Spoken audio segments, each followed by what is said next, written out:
Apple is starting 2026 with a major refresh to Apple Fitness Plus, rolling out new structured training plans, music-driven workouts, and fresh celebrity-led content, just in time for the annual New Year fitness reset. As interest in health and exercise spikes every January, Apple is once again positioning Fitness Plus as a guided, all-in-one training platform rather than just a library of workouts. This isn't the company's first January push. Last year, Apple introduced a 12-week strength program, expanded its yoga catalog, and strengthened integration with Strava. But the 2026 update goes further, aiming to eliminate one of the biggest barriers to consistency, not knowing what workout to do next. At the heart of the update are 4 new multi-week workout plans, each designed for a specific goal or fitness level.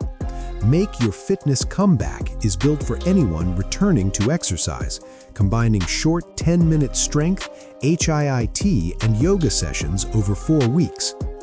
Build a Yoga Habit in 4 weeks focuses on flexibility, stability, and stress relief, with 2 accessible yoga flows per week designed to encourage long-term consistency.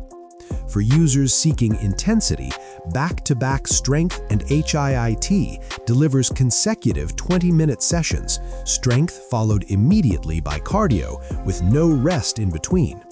And arriving January 12th, the Strength Basics in 3 weeks teaches proper form and foundational lifts, targeting beginners or those restarting strength training.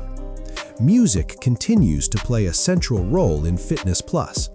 Artist Spotlight returns with workouts built entirely around KAROL G, with Bad Bunny joining the lineup in February to celebrate the Apple Music Super Bowl LX halftime show.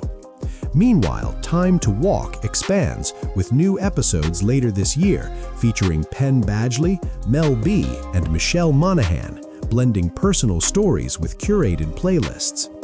Fitness Plus remains available across iPhone, iPad, and Apple TV, with Apple Watch and AirPods Pro users able to view real-time metrics like heart rate, calories burned, and the burn bar on screen. Apple is also expanding accessibility, adding dubbed workouts in Spanish and German with Japanese support coming soon, while maintaining Strava sharing and personalized custom plans.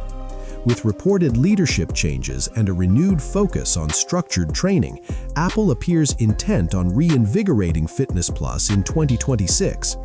Whether this strategy drives long-term growth remains to be seen, but Apple is clearly betting that guidance, music, and consistency will keep users moving well beyond January.